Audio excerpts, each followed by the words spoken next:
there was no recognition of Israel in any magazine. There is consistent denial of Israel's right to exist. And right there on this ancient Palestinian coin has the words Yehud. Now, Norway asks the PA what they're doing with their money. But they don't ask Fatah what they're doing. So they, in other words, they don't ask what happens to the money. He says, if anyone does these things, you have an obligation to fight them and you can kill them. And then he even adds another quote from the Quran. He says, as the Quran says, kill them wherever you find them. That is literally an invitation to murder every Israeli everywhere, coming from the top religious authority, an advisor to Mahmoud Abbas. And you're telling me it's not a religious war? Itamar, welcome again to Norway. Thank you very much. You gave a presentation to parliamentarians yesterday, and what was your main message? We did a recent study on a Fatah children's magazine. This is so important because Fatah is the party of Mahmoud Abbas. Fatah is the party that Israel sees as the moderate to make peace with. And yet Fatah's magazine is educating its children. Literally, and this is a quote from the magazine, there is everything is Palestine, there is no Israel. Literally, there is no Israel in this world. The Palestinian children, when they learn about Jaffa, they learn about a Palestinian city. When they learn about the Palestinian coast, they're learning about Israel's coast. When they learn about Ramla, it's said to be a Palestinian city, and it's an occupied Palestinian city. So the Palestinian children are growing up in a world where everything is Palestine. Now, why is everything Palestine? This is what's important. They teach their children that they have a 5,000-year-old history and that the Jews have no history. The quote in the book in the magazine is that they have no history here in the land, not their fathers, not their grandfathers, none of them have any history here. And therefore, they say, we have all the rights. They have no rights to anything. We have all the rights. So all these are recent editions of this magazine, so like from the last few years? So what's very important, this magazine has never been studied before by the international community and never been publicized. And because of that, they let all of their ideology out there. The school books, we've reported on them, and they've been changing the school books. This, no one ever reported on before. So they sort of just let their whole ideology come out there as they really believe it, as they teach their children. We discovered this a few months ago, and then we decided to go back on the internet. We went back till 2014, every single issue. There was no recognition of Israel in any magazine. There is consistent denial of Israel's right to exist as a fact of history. And then all of Israel's history turns into Palestinian history. So for example, the Palestinians were invaded by the Persians, the Babylonians, the Romans, the Greeks, and they defeated all of them. You see, they defeated all of them. The Palestinian Maccabees. The irony is that they actually, they didn't turn the Maccabees into Palestinians, but what they did is they put a picture of an ancient coin. And the ancient coin was, they apparently didn't realize it was an ancient Judean coin. And it actually has, in the Hebrew script, Yud, Hey, Dalet, Yehud, which is Judea. This was and it was a Judean coin from the Persian period. And they put a photo of it in the magazine. They put the photo of it in the magazine. They put a Palestinian flag above it, and they say, is the shekel Israeli or Palestinian? They say, look at this picture. This proves the shekel is Palestinian. This is an ancient Palestinian coin. And right there on this ancient Palestinian coin has the words Yehud, Judea. So what's the circulation of this magazine? Is it given to young party members, or is it widely circulated? It's widely, and that's what's so important about it. First of all, it's available for everyone on the internet. But more important, we have pictures of it being given out in the Palestinian school system. We have meetings in the principal's office where they're all receiving it from the principal. We see them in other schools. And in the report, in the appendix, the first appendix, you see them sitting around desks in school. So Palestinian Authority, Fatah, publishes this. They give it out at all the Fatah youth members, but they also give it out throughout the Palestinian school system. So we're talking about something that's reaching all Palestinian children in a very popular way, and the messages are there is no Israel. There's also intense glorification of terror. One of the most horrific examples in the magazines is the story of an Israeli woman named Brenda Lemkus, 26-year-old woman who was murdered by a Palestinian terrorist. He ran her over with his car. Then when she hadn't died yet, he jumped out and he stabbed her repeatedly until she died. And this magazine says that the Palestinian prisoners are heroic, and the most heroic is this particular one, who they mentioned, who did a heroic car ramming operation. Heroic car ramming. So running over a young 26-year-old woman and then stabbing her to death is called a heroic car ramming operation. And this is also very close to me because this woman was a former student of my wife. Wife was teaches occupational therapy, and she was her student. So it's outrageous that they justify the terror. They say because Israel exists on our stolen land, and they don't say Israel, they'll call it the thieving Zionist entity. Because the thieving Zionist entity stole our land, we have the rights. They use the word rights all the time. We have the right to armed conflict. We have the right to get our land. We have the right. It's all about rights. And why do they have these rights? Because they're the 5,000-year-old nation. So it's a whole ideology. People talk about incitement. It's not incitement. It's a whole ideology. It's a whole fictitious world that they create for Palestinian children. And that world, that artificial, false world, is used to justify Palestinian terror. So we are now in the Norwegian parliament, and just explain for our viewers how money flows from this house to this magazine. Well, how is the money flow? So the Palestinian Authority receives money from the Norwegian government. Sometimes it's for particular projects, whatever. But they are funding the Palestinian Authority. The Palestinian Authority gives hundreds of millions of shekel to the PLO. The PLO then gives those hundreds of millions of shekel to Fatah. That's what Fatah, and it's right there in their monthly budget reports. We see it every single month. Hundreds of millions of shekel. Now, Norway asks the PA what they're doing with their money. But they don't ask Fatah what they're doing. So they, in other words, they don't ask what happens to the money down the line. How did you spend your money? We gave it here, here, here, here. Well, we also gave to the PLO. And then they don't ask what the PLO did. Well, we see. We see this magazine is one of the products of Norwegian funding and European funding, and anyone who's funding the Palestinian Authority is responsible. Now, the existence of this magazine is poison for Palestinian children, and they are victims as well. One topic I didn't mention is that they encourage children to be martyrs in this magazine. They glorify the martyrdom. They glorify 16-year-old martyr. 16-year-old girl who attacked an Israeli soldier and was shot and killed. They have her picture in there, and they have a whole memorial for her in there. She's not criticized. She's not criticized. She's called a martyr, a shahida. Now, a martyr means that she did what Allah wants her to do. You can't be a martyr, a shahida, dying for Allah if you did the wrong thing. So, according to what they're telling the children, that 16-year-old girl who stabbed an Israeli and then was shot and killed was doing what Allah wanted her to do. That's the tragedy here. Yesterday, a 16-year-old Palestinian went and stabbed 2 Israelis and was shot and killed. Why did this happen? It didn't happen in a vacuum. It happened because of this education that the Palestinians are giving to their children. And those 16-year-olds who go out on terror missions are victims. They're victims of Palestinian hate education and poisoning their minds to believe that being a martyr is something that is glorious. So Norway is investing in jihad education. Absolutely. Investing in continuing the conflicts. And how can that stop?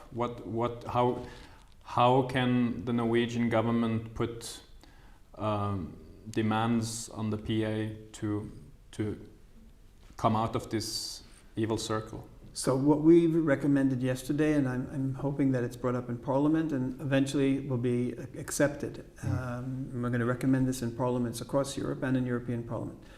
We're recommending that the Palestinian Authority doesn't get foreign support in one lump sum, but they get it in increments, possibly every 2 months, every 3 months. And at the end of every 2 months, we, Palestinian Media Watch, or others if they want, but we certainly will prepare reports on what happened in Palestinian education, what are the messages to their people, to their children during that 2-month period. We will get that report to the parliaments in the first week after the quarter.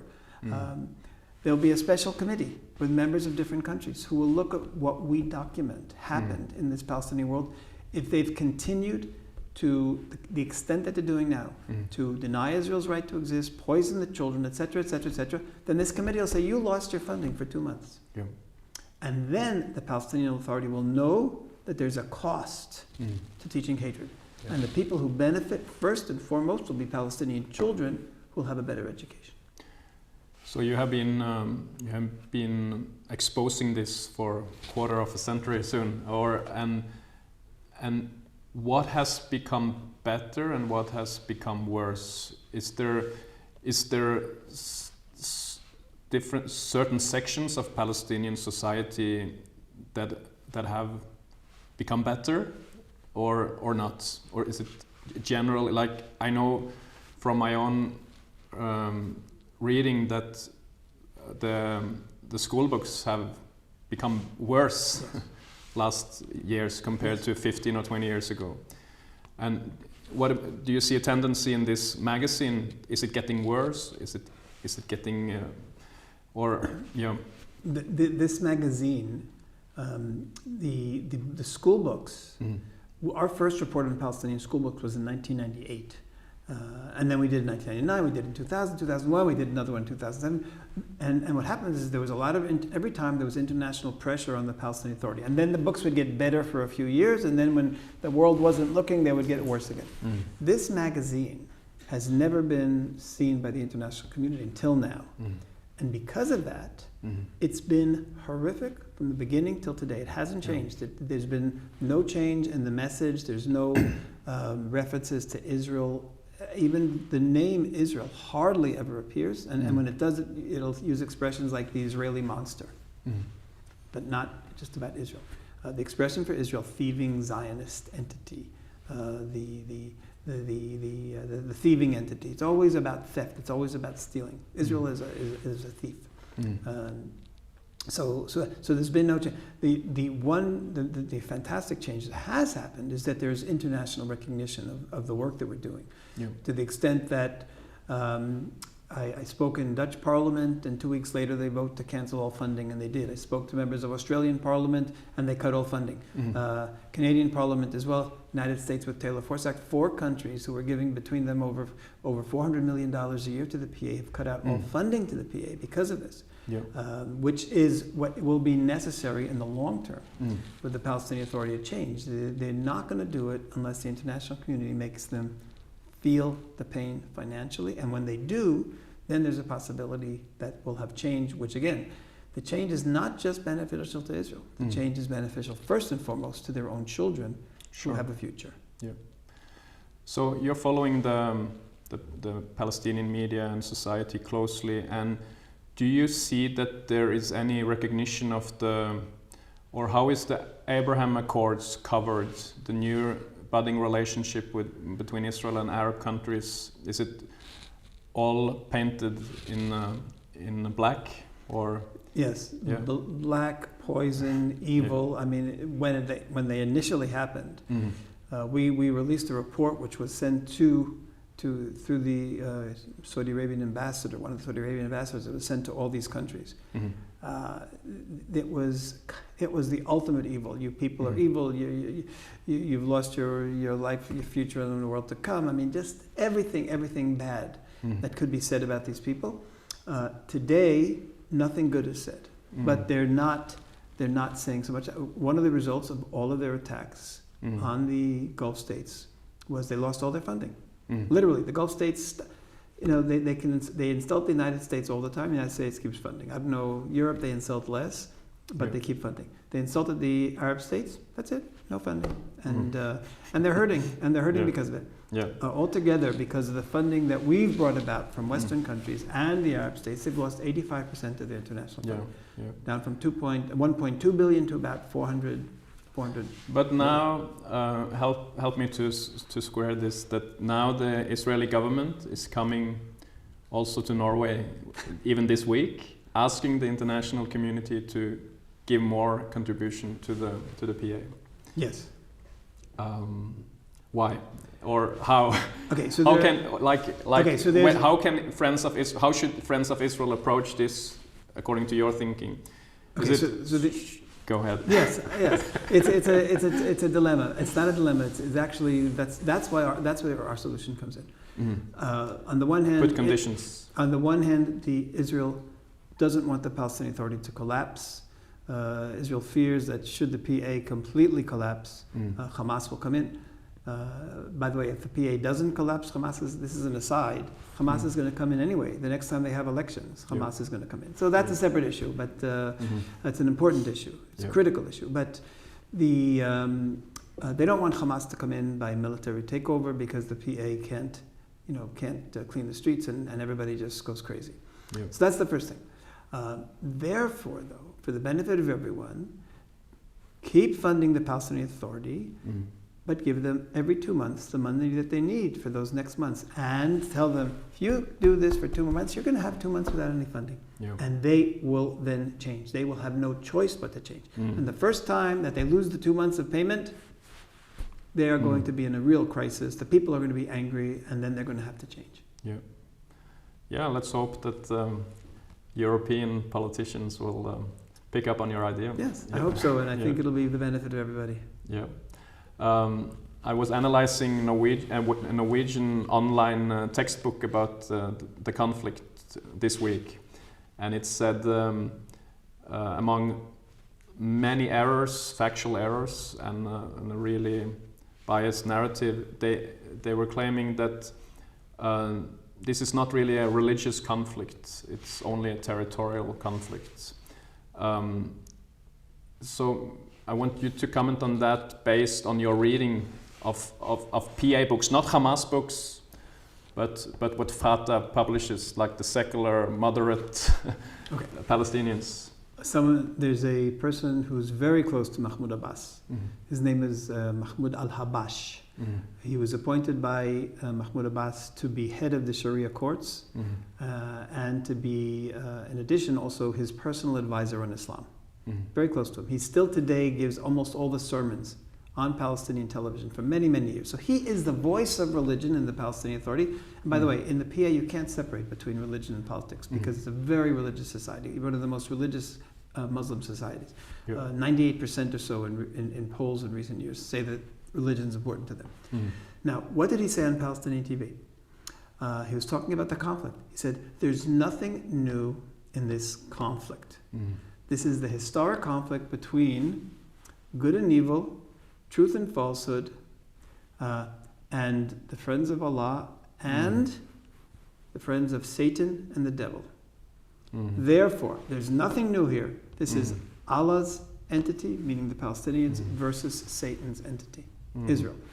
Has nothing to do with territory. That's what he said. This is not a new conflict. This is history. In other words, what he's saying here, and this we've heard many times, Israel and the Jews are connected to Satan and the devil, and therefore Israel is the word is not entity, Satan's project. It's Allah's project versus Satan. Israel is Satan's project. Now, that is the ultimate religious conflict, coming from someone who was appointed by Abbas, who's been in this position for years. Before then, he was minister of religion from Abbas. And that's just one example. He has said, and his wage is also financed. That's right. And his wage from is this house. Absolutely, because directly, because the Europeans pay salaries to Palestinian officials. He's getting a salary. He also went on TV, and he said as follows. This was maybe a year and a half ago. He starts off quoting the Quran. He says, the Quran says, kill them. Who should be killed?